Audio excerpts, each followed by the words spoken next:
4 plus 1 equals 5. 5 times 5 equals 25, and 25 divided by 25 equals 1.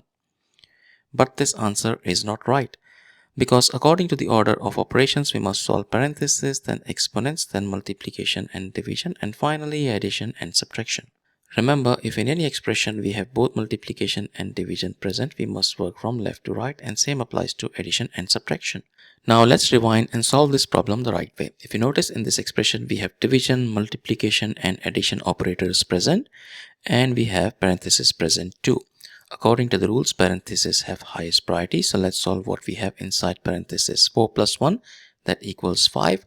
Our expression becomes 25 divided by 5 times 5. Now we have division and multiplication operators present in this expression, and according to the rules, multiplication and division have equal level of priority, but we have to work from left to right. So we need to solve this division first, because that's on the left side. So 25 divided by 5, that equals 5. And finally 5 times 5, that equals 25, which is the final and correct answer to this problem. Thank you for watching. Please like the video, comment your answers and subscribe to our channel.